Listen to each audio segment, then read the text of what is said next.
આ કાર્યક્રમના પ્રાયોજક છે Flaze Granito, it's different, reality gateway for property parenting by Sheth group of companies. Hello, સ્વાગત છે ફરી એકવાર આપનું પ્રોપર્ટી કેપિટલના એક નવા એપિસોડમાં. હું યશ આપની સાથે. આ સપ્તાહે નવા જૂની શું થઈ છે રિયલ એસ્ટેટ વર્લ્ડમાં તેની આપણે ખાસ ચર્ચા કરીશું.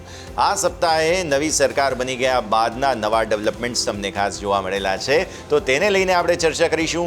ક્રેડિટ પોલિસી અનાઉન્સ થઈ છે, તો ત્યારબાદની શું પરિસ્થિતિ, પાછલા સપ્તાહે જે હતી તે બાદ શું જોવા મળ્યું છે તેની આપણે ખાસ વાત કરીશું, અને બાકી બીજું ઘણું બધું. તો સૌથી પહેલાં તો પ્રધાનમંત્રી આવાસ યોજના હેઠળ જે નવી જાહેરાતો થઈ છે તેને લઈને એક નાનકડી રજૂઆત તમને દર્શાવી દઈએ. પ્રધાનમંત્રી આવાસ યોજના આ એક એવો વિચાર છે જેના હેઠળ જે લોકો પ્રથમ વખત પોતાનું ઘર બનાવી રહ્યા છે તેમને ઘર ખરીદવા સમયે લેવાતી લોનમાં નાણાકીય સહાયના સ્વરૂપમાં લાભ આપવામાં આવે છે. આ લાભ એવા લોકોને મળે છે જેમની આવક આ યોજનાના ક્રાઇટેરિયા પ્રમાણે હોય. આ યોજનામાં આવક પ્રમાણે અલગ અલગ ભાગ પણ પાડવામાં આવ્યા છે. જ્યારે કોઈ વ્યક્તિ ઘર ખરીદવા માટે લોન લે ત્યારે પ્રધાનમંત્રી આવાસ યોજના હેઠળ જે તે વ્યક્તિને લોનના વ્યાજ હેઠળ રાહત સ્વરૂપે નાણાકીય સહાય મળે છે, જે કુલ લોન અને વ્યાજની રકમમાંથી જ સીધી બાદ થઈ જાય છે. આમ સરકારનું ફોકસ લોકોને પોતાનું ઘરનું ઘર અપાવી ભારતના દરેક નાગરિક માટે હાઉસિંગ ફોર ઓલ પરિકલ્પના હેઠળ લાભ આપવાનું છે. દેશના દરેક નાગરિક પાસે જો ઘર હોય તો તે પરિવારની સૌપ્રથમ જરૂરિયાત જ પૂરી થઈ જાય, જેથી એ પરિવાર અન્ય જરૂરિયાતો પર ફોકસ કરી શકે. સાથે ભારતના આર્થિક વિકાસમાં આ એક જરૂરિયાત પૂરી થવા પર મોટો વધારો આવી શકે છે. એટલે નવી સરકાર બન્યા બાદ સૌથી પહેલું ફોકસ સરકારે આવાસ યોજના પર કર્યું હતું. આ યોજના માટે વધુ 3 કરોડ લોકો પર ફોકસ કરીને સરકારે આ યોજના ફરી આગળ વધારી છે. પાછલા 10 વર્ષમાં 4.21 કરોડ પરિવારોએ આ યોજના હેઠળ પોતાનું ઘર બનાવ્યું છે. હવે વધુ 3 કરોડ ઘર બનાવવા માટે સરકારે આ યોજના આવનારા 5 વર્ષ માટે લંબાવી છે. આ યોજના હેઠળ પહેલી વખત જે લોકો ઘર બનાવી રહ્યા છે તેમને નાણાકીય સહાય એટલે કે લાભ મળે છે.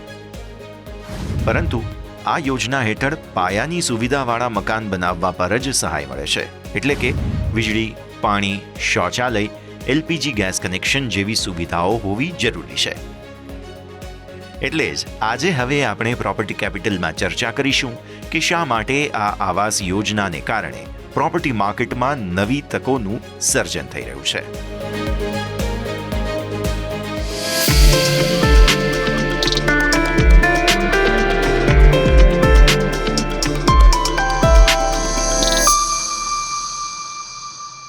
તો તમે જોયું તે પ્રમાણે એક ખૂબ જ ઇન્ટરેસ્ટિંગ અનાઉન્સમેન્ટ. 3 કરોડ નવા ઘરો જે છે તે પ્રધાનમંત્રી આવાસ યોજના હેઠળ ફરી એકવાર બનાવવામાં આવનાર છે. એટલે કે જે ઓલરેડી આ યોજના ચાલી રહી હતી તેને વધારે એક્સટેન્ડ કરવામાં આવી છે. 10 વર્ષોની સફળતાને વધુ 5 વર્ષ માટે જે ભારતના નાગરિકો છે તેમના માટે પોતાનું ઘર બનાવવા માટે રજૂઆત કરવામાં આવી છે. ત્યારે આપણે આજે ચર્ચા કરીશું. આપણી સાથે જોડાઈ રહ્યા છે કુશમન & વેકફિલ્ડના ડાયરેક્ટર તથા આ ખાસ હેડ ઓફ ટ્રાન્ઝેક્શન્સ જીગર મોતા. જીગર, સ્વાગત. સૌથી પહેલાં તો શુભકામનાઓ દિવસની. અને it was a very interesting week. અને આ સમગ્ર અઠવાડિયા દરમિયાન આપણે જોયું એક બહુ મહત્વપૂર્ણ અનાઉન્સમેન્ટ થઈ, અને તે હતી કે પ્રધાનમંત્રી આવાસ યોજના PMAY આ આવાસ યોજના હેઠળ તેને એક્સટેન્શન આપવામાં આવ્યું છે. પ્લસ આ એક્સટેન્શનની સાથે સાથે એક બહુ મહત્વપૂર્ણ ઇનપુટ એ પણ છે કે 3 કરોડ બીજા નવા લોકો છે કે જેમને આ આવાસ યોજના હેઠળ બેનિફિટ્સ મળશે. સો પહેલાં તો પાછલા 10 વર્ષોમાં આવાસ યોજનાએ શું કરી બતાવ્યું છે તેની સાથે આપણે ચર્ચાની શરૂઆત કરીએ. સો ડેફિનેટલી યશ, તમારી વાત બહુ સાચી છે. આ એક બહુ જ મોટું અનાઉન્સમેન્ટ છે. આપણે થોડીક સ્ટેટિસ્ટિક્સની વાત કરીએ તો પાછલા 10 વર્ષની અંદર લગભગ 1 કરોડ 18 લાખ હાઉસ ડ્વેલિંગ યુનિટ્સને અપ્રુવલ સેન્ક્શન આપવામાં આવ્યું. એમાંથી લગભગ 1,14,000 કરોડ અપાર્ટમેન્ટ્સ, 1 કરોડ 14 લાખ અપાર્ટમેન્ટ્સ જે હતા એ ગ્રાઉન્ડેડ થયા, અને એમાંથી લગભગ 83 lakh dwelling units already deliver કરી દેવામાં આવ્યા છે. સો આ એક બહુ જ, જ્યારે આપણે આખા ભારત વર્ષની વાત કરીએ અથવા એક આવી કોઈક એક સમૂહ યોજનાની વાત કરીએ તો એ અંતર્ગત કદાચ આખા વિશ્વમાં જે સૌથી મોટામાં મોટી આવાસ યોજનાને માંથી એક તમે આને ગણી શકો છો. ડેફિનેટલી. સો આટલા વર્ષોની જે એક લાંબી, જેને કહેવાય 10 વર્ષથી આ યોજના ચાલે છે, ઘણા લોકોએ લાભ લીધા છે. ઓલમોસ્ટ લગભગ 5-1 કરોડ ફેમિલીઝને બેનિફિટ્સ મળ્યા છે. સો એને એક્સટેન્ડ કરવાની જ્યારે વાત આવે તો એક કેપિટલની જરૂર પડે. સ્વાભાવિક વાત છે. અને બીજી વાત અહીંયાથી ખાસ જે રીતે સરકારનું એક વિઝન છે કે બધાનું પોતાનું એક ઘર હોવું જોઈએ, આનાથી રિયલ એસ્ટેટ સેક્ટરને સ્વાભાવિક એક સીધું બૂસ્ટ મળે છે, બિકોઝ નવી લિક્વિડિટી અહીંયાથી ખાસ બનવા જઈ રહી છે. તો એક વાત એ ખાસ સમજવા જેવી કે જે પ્રકારે સરકારે ફરી એકવાર આ જ્યારે યોજનાને એક્સટેન્ડ કરી છે, તો પહેલાં તો આપણા સેક્ટરમાં કયા પ્રકારનો બઝ બને જ્યારે આવા પ્રકારની યોજના આવે ત્યારે, અને પછી આપણે એને એ રીતે સમજીએ કે આ આવાસ યોજના આવવાથી કયા પ્રકારે આપણા જે બિલ્ડર ભાઈઓ છે કે પછી બીજા બધા ખાસ ઇન્ડસ્ટ્રી સાથે જોડાયેલા લોકો છે તેમને આનાથી એક બેનિફિટ મળે છે. સો ઘણી વખત લોકોના મનમાં એક અસમંજસની વૃત્તિ પ્રવર્તી હોય છે કે આ પ્રકારની આવાસ યોજનાથી જનરલી ઓવરઓલ ફક્ત રિયલ એસ્ટેટને શું મોટો ફાયદો થઈ જવાનો છે. પણ ડેફિનેટલી આના કારણે ફક્ત રિયલ એસ્ટેટને નહીં પણ બાકી બધા સેક્ટરને પણ બહુ જ મોટો ફાળો થશે, કારણ કે રિયલ એસ્ટેટની જે પ્રાઇમરી રિક્વાયરમેન્ટ છે વિચ ઇઝ ઇન્ફ્રાસ્ટ્રક્ચર, એને એક બહુ જ મોટું અહીંયાથી બૂસ્ટ મળશે. કારણ કે કોઈ પણ રિયલ એસ્ટેટ પ્રોજેક્ટને સક્સેસફુલ બનાવવા માટે ઇન્ફ્રાસ્ટ્રક્ચર એની પહેલી જરૂરિયાત છે. અને જ્યાં સરકાર તરફથી આવા મોટા અનાઉન્સમેન્ટ કરવામાં આવે એટલે સરકારે ચોક્કસપણે ઇન્ફ્રાસ્ટ્રક્ચર ઉપર એક મોટું રોકાણ કરવું જ પડે. અને એ જે આપણે સેટેલાઇટ લોકેશન્સની જે વાતો કરતા હોઈએ છીએ એ સેટેલાઇટ લોકેશન્સમાં બી ઓવરઓલ એક મોટું ઇન્ફ્રાસ્ટ્રક્ચર લેડ કરવું પડે. અને એનો સીધો ફાયદો આવનારા ટાઈમની અંદર એ સિટીના, એ શહેરના, એ સ્ટેટના અથવા પૂરા દેશના રિયલ એસ્ટેટ સેક્ટરને મળતો જ હોય છે. ડેફિનેટલી. તો એ એક બેનિફિટ તો છે જ કે સાથે સાથે બધા જ લોકોને એનાથી બેનિફિટ્સ થાય છે. પણ આપણે એક ઓબ્ઝર્વેશન એ પણ જોયું છે કે આ જે આવાસ યોજના છે તેમાં કેટેગરીઝ છે, LIG, MIG, અને એ પ્રમાણે લોકોને બેનિફિટ્સ મળે છે. પહેલાં તો હું એ ખાસ બતાવું કે આ આવાસ યોજનાના બેનિફિટ્સમાં તમારું જે કંઈ ખાસ હોમ લોન હોય છે તેના ઇન્ટરેસ્ટમાં તમને સીધી નાણાકીય સહાય આપવામાં આવે છે. એટલે સ્વાભાવિક ધારો કે તમે 20 વર્ષ માટેની લોન લીધી હોય તો સીધા પહેલાં તો યા તો તમારી ટર્મ ઓછી થઈ જાય અથવા તો તમને એમાં મોનેટરી બેનિફિટ એ રીતે મળે કે તમારું ઇન્ટરેસ્ટ જે ટોટલ તમારે ચૂકવવાનું હતું એમાં બેનિફિટ મળે.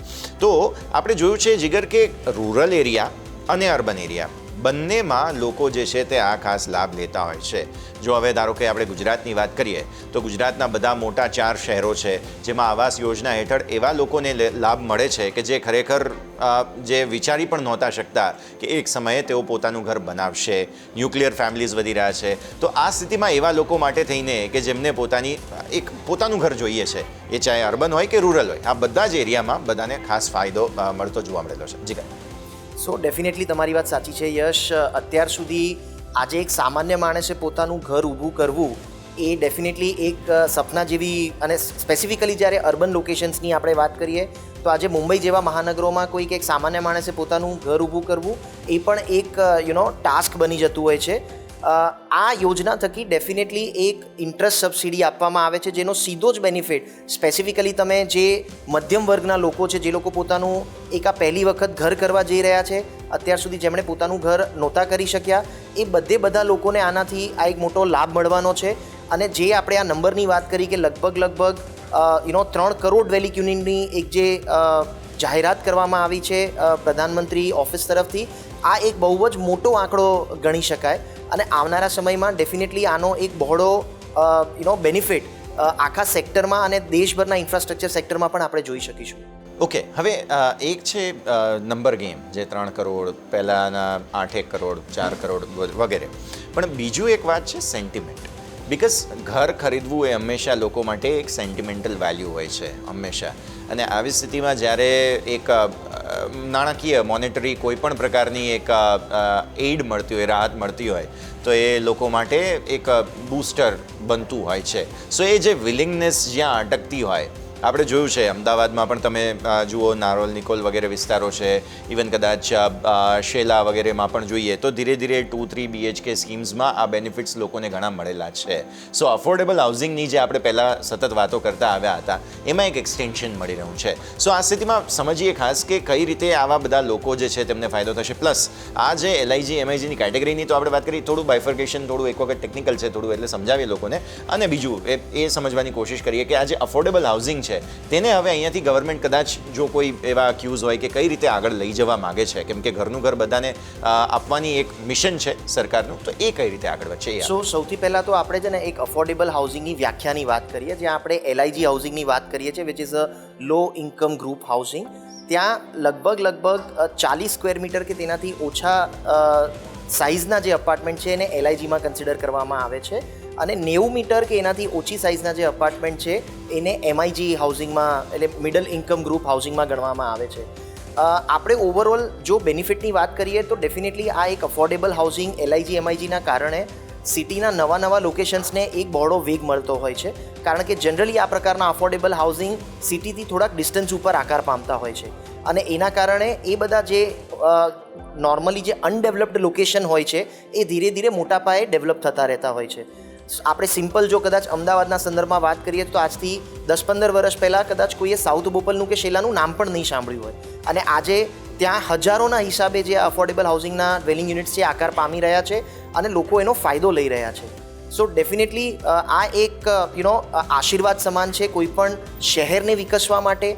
જનરલી દરેક શહેરની અંદર તમે ઓવરઓલ જોશો તો મિડલ ઇન્કમ ગ્રુપ જે હોય છે એ લોકોને હંમેશા એક સારા અપાર્ટમેન્ટની જરૂર પડતી હોય છે અને બધાનું પોતાનું એક પોતાનું ઘરમાં રહેવાનું અને પોતાનું ઘર ખરીદવાનું હંમેશા એક સપનું હોય છે. આ સપનાને સાકાર કરવા માટે આ પ્રધાનમંત્રી આવાસ યોજના છે એ આવનારા સમયની અંદર લોકોને બહુ જ હેલ્પ કરશે.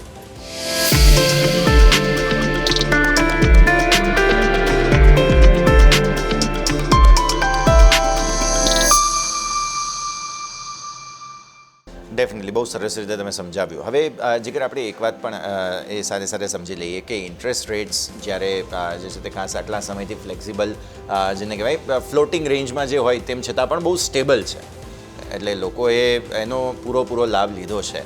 હવે આવાસ યોજનાના પર્સપેક્ટિવથી પણ જોવા જઈએ, એક તરફ તમે જુઓ કે ખાસ લોકોને ફિનાન્શિયલ એડ મળે છે જે પોતાનું પહેલું ઘર બનાવતા હોય, સ્વાભાવિક બધાને નથી, પહેલું ઘર જે બનાવતા હોય તેમને આ ફિનાન્શિયલ એડ મળે છે.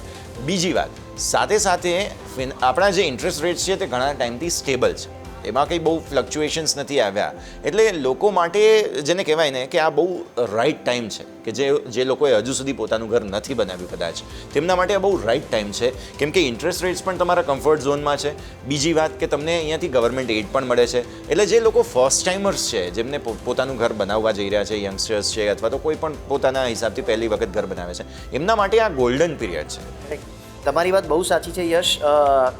ઘણા સમય પહેલાંથી લોકો છે ને એવી વાતો કરતા આવ્યા હતા કે કોવિડની અંદર જે રેટ્સ હતા એ ઘણા બધા લો હતા. ઓફકોર્સ આપણે કદાચ લાઈફ ટાઈમ લોવર રેટ્સ આ કોવિડ ફેઝમાં જોયા હતા, પણ એની જો આપણે વિપરીત વાત કરીએ તો ઇન્ડિયાની અંદર આપણે હાઉસિંગ સેક્ટરમાં લગભગ 14-15% ઇન્ટરેસ્ટ રેટ્સ પણ જોયા છે. સો ટિપિકલી કોઈ પણ દેશ માટે કે કોઈ પણ વ્યક્તિ માટે જ્યારે પોતાનું ઘર ખરીદવાની વાત આવે ત્યારે આ એક ઇન્ટરેસ્ટ રેટ એક મહત્ત્વનો ભાગ ભજવતું હોય છે. અત્યારે સૌથી સારી વાત એ છે કે આપણા ઇન્ટરેસ્ટ રેટ ઘણા સમયથી સ્ટેબલ છે. આવનારા સમયમાં જે પ્રમાણે ઇકોનોમીનો વિકાસ દેખાઈ રહ્યો છે અને નવી યોજનાઓનો અમલ થઈ રહ્યો છે સરકાર તરફથી, કદાચ આ ઇન્ટરેસ્ટ રેટ ઘટવાના પણ ચાન્સીસ છે. ડેફિનેટલી જે પ્રમાણે સેક્ટરનો બહોળો વિકાસ થઈ રહ્યો છે, પોઝિટિવલી ચોક્કસ આપણે એવી આશા રાખીએ કે આવનારા સમયમાં RBI થકી આ ઇન્ટરેસ્ટ રેટને થોડાક લોવર કરવામાં આવશે. પણ એ સમયની રાહ જોવા કરતાં અત્યારે ખરેખરમાં સારો સમય છે, કારણ કે રિયલ એસ્ટેટના પ્રાઇસીસ કૂદકે અને ભૂસકે વધી રહ્યા છે. જ્યાં આપણે રિયલ એસ્ટેટના રો મટીરિયલની વાત કરીએ, જે સૌથી મહત્ત્વનું રો મટીરિયલ છે એ છે લેન્ડ, જે કોઈ દિવસ રિપ્રોડ્યુસ નથી કરી શકાતી. સો ડેફિનેટલી તમારા મનગમતા વિસ્તારમાં જો તમારે ઘર લેવું હોય તો આ ખરેખરમાં સારો સમય છે. ઇન્ટરેસ્ટ રેટ બહુ જ ફેવરમાં છે. અત્યારે સારા એવા રેટ્સ પણ જે છે એ મોર ઓર લેસ સ્ટેબલાઇઝ છે અને એના કારણે ઘણા સારા ડેવલપમેન્ટ પ્રોજેક્ટ્સ પણ આકાર પામી રહ્યા છે. સો જેણે પણ પોતાનું ઘર ખરીદવું એમની માટે આ એક ગોલ્ડન ઓપોર્ચ્યુનિટી, જેમ તમે જણાવ્યું, એવો સમય છે. સો ડેફિનેટલી લોકોએ પોતાના ડિસિઝન મેકિંગ તરફ આગળ વધવું જોઈએ. બિલકુલ. હવે ઇન્ટરેસ્ટ રેટ્સની વાત થાય છે તો થોડું એ દિશામાં પણ આપણે ચર્ચા કરીએ, બિકોઝ તમે જુઓ છેલ્લી 8 મોનેટરી પોલિસીથી ઇન્ટરેસ્ટ રેટ સ્ટેબલ છે. આપણે ગ્લોબલી ઘણા બધા ચેલેન્જીસ જોયા, કેમ કે તમે જુઓ જીઓપોલિટિકલ ટેન્શન્સ હતા, વોર વગેરે ચાલ્યું, મોંઘવારી ખાસી એવી વધેલી હતી, જે એક બહુ મોટું ટેન્શન હતું ગવર્મેન્ટ માટે કંટ્રોલમાં લાવવા, અને એના માટે થઈને જ આટલા સમય સુધી આપણે ઇન્ટરેસ્ટ રેટ્સનું એક કન્જંક્શન જોયું કે જ્યાં રેટ્સ વધતા નથી પણ ઘટતા પણ નથી. હવે ઇનફેક્ટ લેટલી જે લાસ્ટમાં છેલ્લા IIP-CPIના આંકડાઓ તમે જોયા હોય તો એવું બતાવે છે કે હોપ્સ સતત વધી રહ્યા છે. અમેરિકામાં તમે જોયું હોય તો US ફેડ પર બહુ પ્રેશર છે કે તમે ઇન્ટરેસ્ટ રેટ્સ જલ્દી ઘટાડો, પણ એ લોકો ઘટાડતા નથી બિકોઝ એ લોકો પણ પોતે કમ્ફર્ટેબલ નથી. પણ આપણે ત્યાં ગવર્નર સાહેબ બહુ કમ્ફર્ટેબલ છે. ઇવન MPC જે આ કમિટી છે એમાં 6 લોકોના વોટ હોય, એમાં પહેલાં એક વ્યક્તિ જ કહેતા હતા કે ઇન્ટરેસ્ટ રેટ્સ હવે સ્ટેબલ રાખવાની જરૂર નથી, ઘટાડો. આ પાછલી પોલિસીમાં 2 લોકોએ કહ્યું છે કે હવે ઇન્ટરેસ્ટ રેટ્સ ઘટાડો, અને લાઇકલી જે ચાન્સીસ બની રહ્યા છે એવું લાગે છે કે બહુ જલ્દી એ 3 લોકો થઈ જશે, 4 લોકો પણ થઈ જશે, અને ફાઇનલી તમારે ઇન્ટરેસ્ટ રેટ્સ ઘટાડવા પડશે. સો આ સિચ્યુએશનમાં જ્યારે ઓલરેડી ઇન્ટરેસ્ટ રેટ સ્ટેબલ છે, પણ હવે જ્યારે ઘટવાના શરૂ થશે ત્યારે જે બાયર સેન્ટિમેન્ટ છે તેમાં કયા પ્રકારનું બૂસ્ટ આવશે? હવે સૌથી પહેલાં તો પોઝિટિવલી જુઓ, એક વાત તો આપણે બધા જાણીએ છીએ કે જે પ્રમાણે આપણી ઇકોનોમીનો બહોળો વિકાસ થઈ રહ્યો છે, ડેફિનેટલી આવનારા સમયની અંદર ઇન્ટરેસ્ટ રેટ ક્યાંક ને ક્યાંક ઘટતા જ દેખાઈ રહ્યા છે. અહીંયાથી ઇન્ટરેસ્ટ રેટ બહુ વધી શકે એવા ચાન્સીસ કમ્પેરેટિવલી ઓછા છે. તમે બહુ સાચી વાત કરી કે ડિસ્પાઇટ ઓફ આ જીઓપોલિટિકલ જે પણ ઇશ્યુઝ થયા એને એકચ્યુઅલી મેનેજ કરીને ઇન્ડિયાએ બહુ જ સારું આઉટ પરફોર્મ કર્યું છે અને ઇન્ટરેસ્ટ રેટમાં કોઈ મોટો વધારો નથી થયો. સો ડેફિનેટલી આવનારા સમયમાં જ્યારે ઇન્ટરેસ્ટ રેટ ઘટશે તો આ એક ડિમાન્ડ જે નેચરલ ડિમાન્ડ હતી એમાં એક મોટું બૂસ્ટ આવશે. કારણ કે જે લોકો નોર્મલી તમે હોમ લોનની અંદરનો કસ્ટમર બેઝ જોશો તો બહોળો વર્ગ કદાચ સેલરીડ હોય છે, કે જે લોકો પોતાનું ઘર પહેલી વાર લેતા હોય છે. સો ટિપિકલી એ લોકો માટે ઇન્ટરેસ્ટ રેટ એક બહુ મહત્ત્વનો ભાગ ભજવતું હોય છે. આવનારા સમયની અંદર જેમાં ઇન્ટરેસ્ટ રેટમાં થોડો ઘણો ઘટાડો થશે, જે લોકો કદાચ પાછલી સાયકલની અંદર પોતાનું ઘર લેવામાં એક સેકન્ડ થોટમાં રહી ગયા હતા, એ બધા જ આ ઓપોર્ચ્યુનિટીનો ઉપયોગ કરી અને ડેફિનેટલી એને એનકેશ કરશે અને પોતાનું જે ઘર ખરીદવાનું સપનું છે એમાં આગળ વધશે. સો ડેફિનેટલી આવનારા સમયની અંદર જો આ ઇન્ટરેસ્ટ રેટમાં ઘટાડો થશે તો એના કારણે એક બાઇંગ છે એ રિયલ એસ્ટેટમાં બહુ જ વધતું આપણે સારા લેવલ પર જોઈ શકીશું. ડેફિનેટલી. સો બાઇંગના સેન્ટિમેન્ટ માટેની જ આપણે ખાસ વાત કરી રહ્યા છીએ, બિકોઝ જ્યારે પણ તમે જુઓ કે લોકોને ઇન્ટરેસ્ટ રેટ્સને કારણે થોડું ટેન્શન થતું હોય, બિકોઝ હજુ પણ અમુક બેંક્સ વગેરે જે છે તે અરાઉન્ડ 9% આસપાસના ઇન્ટરેસ્ટ રેટ્સ આપે છે. બટ એક સમયે જ્યારે પ્રી કોવિડ એરામાં જોઈએ તો આપણે 7% સુધીના પણ ઇન્ટરેસ્ટ રેટ્સ જોયા હતા. એટલે લોકોનું સેન્ટિમેન્ટમાં એ રીતે ફરક પડી ગયો કે ઓહો, 7ને બદલે હું સીધા 9% અત્યારે ચૂકવું છું, એટલા માટે હું નહીં લઉં. પણ એ માટે લોકો એ જે સપ્લાય જે અટકેલો છે એ પણ આવશે જ્યારે માર્કેટમાં, તો એ બહુ મોટો બૂમ બનશે. ઓબ્વિયસલી ખાલી તમે અમદાવાદની વાત કરો તો પણ અત્યારે ઘણા એવા ઇન્વેન્ટરીઝ હશે, મે બી પોસિબલ છે કે નવા એવા પ્રોજેક્ટ્સ પણ હશે જે આવવાના હશે, જે આ એક સેન્ટિમેન્ટની રાહ જોતા હોય. બિકોઝ બિલ્ડર લોકો પણ જ્યારે ડેવલપર્સ છે તે લોકો પણ પ્રોજેક્ટ લાવતા હોય તો આ બધા જ પાસાઓની બહુ છણાવટથી વિચારણા કરતા હોય છે. સો આ લોકોની સપ્લાય જ્યારે માર્કેટમાં આવશે ત્યારે તો હજુ પણ સારું એક ડિમાન્ડ આવવાના પૂરા ચાન્સીસ છે. ડેફિનેટલી. પણ એ ટિપિકલી થતું એવું હોય છે કે આવી સિચ્યુએશનની અંદર જ્યારે ડિમાન્ડ સડનલી વધતી હોય છે અને કમ્પેરેટિવલી સપ્લાય ઓછો હોય છે ત્યારે ડેફિનેટલી એનું એક પ્રેશર જે છે એ પ્રાઇસ પર આવતું હોય છે. સો દેટ ઇઝ હાઉ જે આપણે વાત કરી કે આ બહુ જ સારો સમય છે જો કોઈએ પોતાનું ઘર લેવું હોય, કારણ કે ટેકનિકલી જ્યાં તમે ઇન્ટરેસ્ટ રેટ ઓછો થવાની રાહ જોશો ત્યાં પ્રોબેબલી કદાચ પર સ્ક્વેર ફીટ રેટના તમારે વધારે પૈસા ચૂકવવાનો વારો આવી શકે છે. સો અત્યારે રેટ સ્ટેબલ છે, ઘણા સારા ઓફર્સ પણ ડેવલપર્સ ઓફર કરી રહ્યા છે. સો કોઈ પણ સારા વિસ્તારની અંદર જો તમે ધારો તો એક સારું પોતાનું ઘર ખરીદી અને આગળ વધી શકો છો. સો હવે જ્યારે આપણે ઇન્ટરેસ્ટ રેટ્સની વાત કરી, આપણે આવાસ યોજનાના બેનિફિટ્સની વાત કરી, તો જીગર મારે એક વાત એ પણ સમજવી છે કે લેટલી આપણે જોયું છે કે ટ્રેન્ડ થોડો ચેન્જ થયો છે, શિફ્ટ થયો છે. લોકો લક્ઝરિયસ પ્રીમિયમ પ્રોડક્ટ્સ વધારે ખરીદી રહ્યા છે પોતાના આવાસ માટે થઈને. પણ આપણે એ પણ જોયું છે કે લોકો માત્ર એક ઘર પૂરતા સીમિત નથી હોતા. લોકોની પાસે બીજો એક ઓપ્શન હોય છે, જેમ કે નેટિવ કોઈ અલગ જગ્યાએ હોય, શિફ્ટ થયા છે, માઇગ્રેટ થયા છે, જે સિટીમાં રહી રહ્યા છે, પ્રોફેશનલ લાઈફ જ્યાં છે ત્યાં પણ એક ઘર હોવું જોઈએ. તો આ જે આવાસ યોજનાનો બેનિફિટ્સ અથવા તો કહો કે એક મોનેટરી જેને કહેવાય કે રાહત મળે છે, તેનાથી એવા લોકો પણ કે જેમનું કદાચ ઓરિજિનલ જે જગ્યા છે એ અલગ છે, પણ જે જગ્યાએ તેઓ કામ કરે છે ત્યાં પણ તેઓ ઘર ખરીદવા માગતા હોય, તો એવા લોકોની પણ સપ્લાય આવશે. સો આજે પ્રીમિયમ પ્રોડક્ટ્સથી થોડું ઓછું જે મીડિયમ કહો કે અથવા તો કહો કે અફોર્ડેબલ સ્પેસની વાત છે, ત્યાં ડિમાન્ડ કયા પ્રકારની તમે જોશો આ એક સેન્ટિમેન્ટને કારણે? સો લક્ઝરીની ડિમાન્ડ આપણે છે ને કોવિડ પછીના ફેઝમાં બહુ જ સારા પ્રમાણમાં જોઈ. બહુ સારી અત્યારે રોબસ્ટ ડિમાન્ડ છે લક્ઝરી અપાર્ટમેન્ટમાં. MIGની ડિમાન્ડ ડેફિનેટલી છે, પણ એનો સપ્લાય તમે જોશો અત્યારે કદાચ જે પ્રમાણે લેન્ડના રેટ સારા લોકેશન્સમાં વધી રહ્યા છે, MIG હાઉસિંગ માટે એકચ્યુઅલી થોડું રૂમ ઓછો છે કે કોઈ પણ ડેવલપર MIG હાઉસિંગને સારી રીતે ઇન્ટ્રોડ્યુસ કરીને વેચી શકે.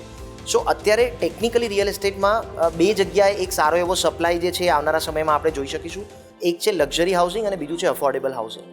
મિડ સેગમેન્ટની અંદર ડેફિનેટલી એવા લોકો છે, લેવાલ પડ્યા છે, પણ કારણ કે લેન્ડના જે પ્રમાણેના પ્રાઇસ છે, કન્સ્ટ્રક્શન કોસ્ટ જે પ્રમાણે વધી છે અને સારા લોકેશન, કારણ કે MIGની અંદર તમે જનરલી અફોર્ડેબલમાં જે લોકેશન્સ ચાલતા હોય છે એના કરતાં થોડાક ઉપરના સ્ટેજ ઉપર લોકો લોકેશનનું પ્રેફરન્સ રાખતા હોય છે, અને લક્ઝરી હાઉસિંગમાં તો ડેફિનેટલી લોકેશન બહુ જ પ્રાઇમ રોલ ભજવે છે. સો ડેફિનેટલી એની અંદર તો લોકેશન જરૂરી છે જ, પણ એમઆઈજી હાઉસિંગમાં પણ મહદઅંશે આ લોકેશનને લોકો પ્રાધાન્ય આપતા હોય છે અને એના કારણે એમઆઈજીની અંદર બહુ લાંબા પ્રોજેક્ટ્સ અત્યારે લોન્ચ નથી થઈ રહ્યા. પણ જ્યાં આપણે ડિમાન્ડની વાત કરીએ તો ડેફિનેટલી એ સેગમેન્ટની અંદર એક બહોળો વર્ગ છે જેની બહુ સારી ડિમાન્ડ છે, જે લોકો ડેફિનેટલી એક અફોર્ડેબલ હાઉસિંગથી ઉપરનું પણ લક્ઝરી હાઉસિંગની નીચેવાળું સેગમેન્ટ પસંદ કરે છે. અને લગભગ જો તમે જોવા જાઓ તો આ સેગમેન્ટની અંદર એક જો કોઈ પ્રોજેક્ટ લોન્ચ કરવામાં આવે તો ડેફિનેટલી એ ડેવલપરને સારામાં સારો અત્યારે રિસ્પોન્સ મળી શકે છે. બિલકુલ. અને મારે એ પણ સમજવું હતું કે this is just four urban area કે સેમાઈ અર્બન જે હવે ધીરે ધીરે ટાઉનમાંથી શહેરોમાં આવી રહ્યા છે ત્યાં પણ શું આવી જ રીતે સ્થિતિ છે? શું ત્યાં પણ અફોર્ડેબલ કરતાં લક્ઝુરિયસ પ્રોડક્ટની ડિમાન્ડ વધારે છે? ડેફિનેટલી ત્યાં પણ લક્ઝુરિયસ પ્રોડક્ટની ડિમાન્ડ ધીમે ધીમે વધી રહી છે. એનું સૌથી મોટો શ્રેય જાય છે સોશિયલ મીડિયા પ્લેટફોર્મને, કારણ કે લોકોમાં અવેરનેસ વધી છે. લોકોને હવે એક નોર્મલ હાઉસિંગ અને લક્ઝરી હાઉસિંગમાં જે ફરક હોય છે એ લોકોને સમજ પડવા લાગી છે. સો ઇવન તમે રૂરલ એરિયાઝમાં બી જશો, સુરત, જેમ કે સુરતની આપણે વાત કરીએ તો સુરતની આજુબાજુના નાના ગામડાઓમાં બી તમને એવા સારા એવા લક્ઝરિયસ પ્રોજેક્ટ આકાર પામતા જોવા મળશે. અને it will be very strange કે એ પ્રોજેક્ટ્સ લોકો બનાવે પણ છે ડેવલપર્સ અને સારી રીતે વેચાય પણ છે. સો ડેફિનેટલી લોકોમાં એક અવેરનેસ આવી છે અને લોકો આ પ્રકારના જે વિલા ટાઈપના પ્રોજેક્ટ્સ હોય છે લક્ઝરિયસ, એમાં પણ હવે ઘણો સારો એવો રસ દાખવતા થયા છે. ડેફિનેટલી. સો આપણે જે રીતે વાત કરી કે ખાસ લક્ઝરિયસ પ્રોડક્ટ્સ છે, ખાસ આવાસ યોજનાની જે બેનિફિટ્સ વગેરે છે તેનાથી રિયલ એસ્ટેટ સેક્ટરને શું અસર પડશે તેની પણ અહીંયા ખાસ સાથે સાથે વાત કરી છે. સો જીગર, થેન્ક યુ સો મચ. ખૂબ ખૂબ આભાર આમંત્રણ સ્વીકારીને તમે આવ્યા અને અમારી સાથે વાતચીત કરી.